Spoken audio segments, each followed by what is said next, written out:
Devil Daggers is one of those games that is just as interesting in the things it doesn't have, just as much as the things it does have.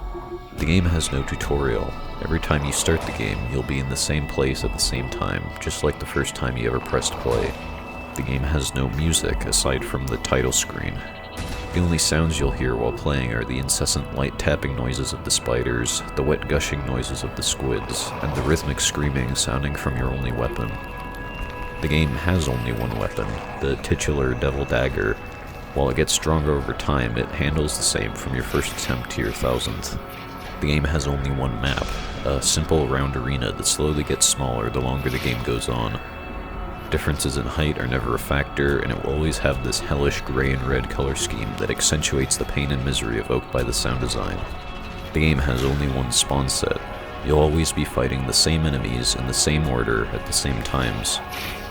The only way to get through it all is to teach yourself through trial and error. Your hand will never be held.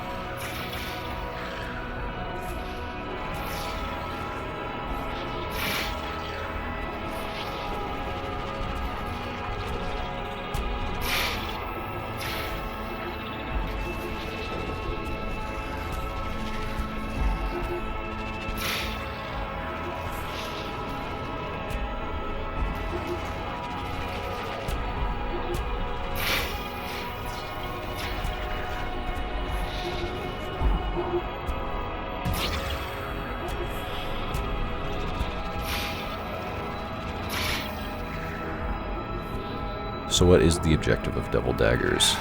Well, it's really quite simple. You only have to survive. Not to a certain point, not to a final win condition, but simply as long as you can. The game has an online leaderboard that facilitates your rise through the ranks as you climb towards the elite. There's also a replay system, so you can watch and pick up strategies from both your contemporaries and the players at the very top. And as a final motivator, the game has one single achievement. The only way you'll ever get it is by surviving for 500 seconds. 8 minutes and 20 seconds in a game where it's difficult to find time to blink. Is it even possible? For most people, maybe not. Only the top 0.1% of players ever make it that far into this nightmare. Most players are satisfied settling for a rank below at 250 seconds.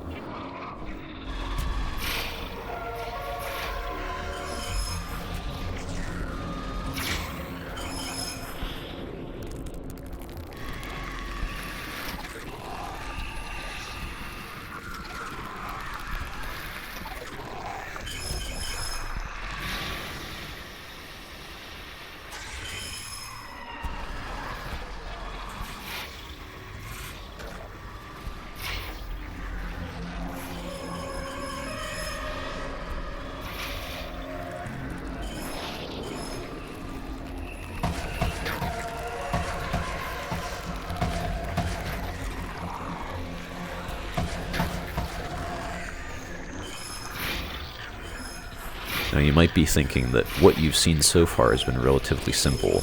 I've been able to clear the arena of enemies before the next wave spawns pretty consistently. And it's true, at this point the game is relatively simple. Spraying at the top of the squids is enough to kill most, if not all of the skulls they release, and it doesn't get too crazy even when the spiders and centipedes show up. After you've died and restarted the game over 1,000 times like I have, it starts to look relatively simple. Maybe I'm just too humble to say I make it look easy.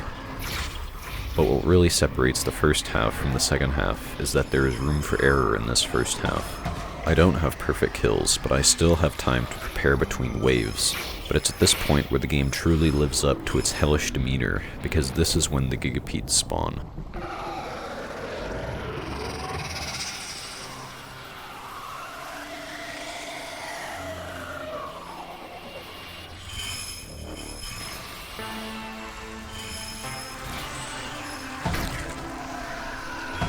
I'll be honest, there was a time when I never thought I would ever kill a gigapede outside of this game's practice mod. The task is incredibly daunting. In order to kill one on the first scrape, your aim needs to be perfect as to not let any segment slip through, but your movement must also be perfect as to not run into the gigapedes themselves. It's a beautiful tightrope walk between life and an inevitable death that seems impossible when you first attempt it.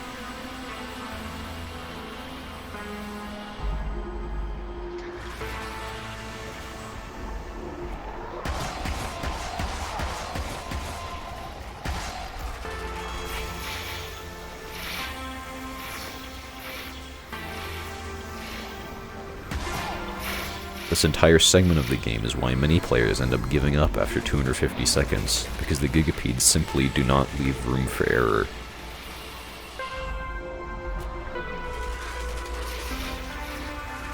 But given enough time, patience, and practice, the gigapedes can be mastered.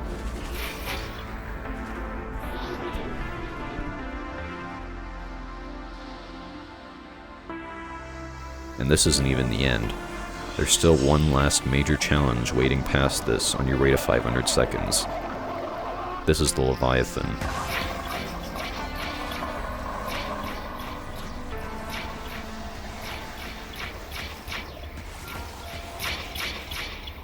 If you look at the lowest 500 times on the leaderboards, you'll probably notice that they don't kill the Leviathan.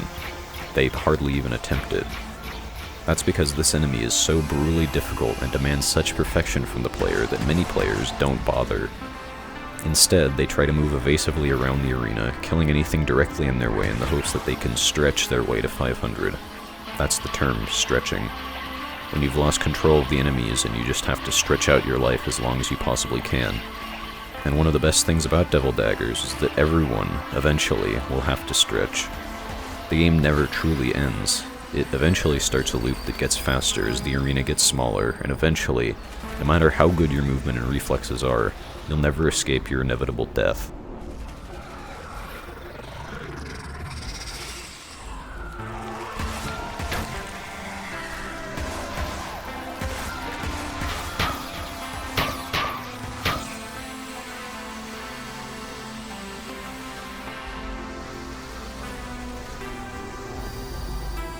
Everyone has a limit, and Devil Daggers is the perfect test of yours.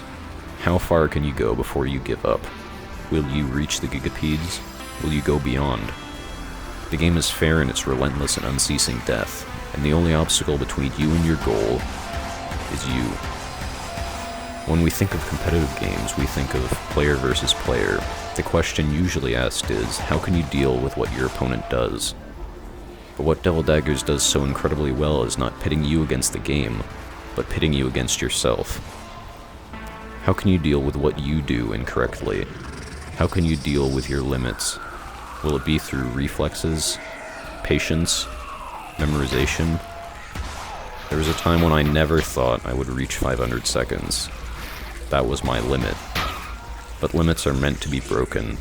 The only limits you have are the ones you set for yourself in your own mind. And as long as those are your only barriers to success, that success, no matter how fleeting, will always be achievable.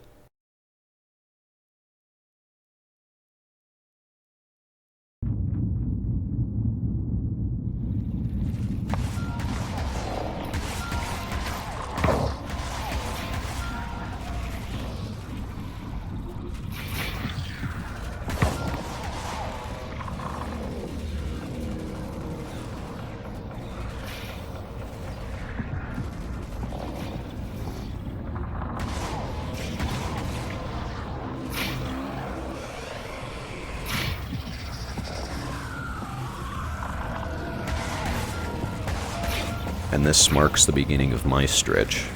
At this point, I couldn't possibly deal with all the enemies on the screen. I begin to jump around the perimeter in hopes of outrunning the skulls, killing spiders and squids along the way.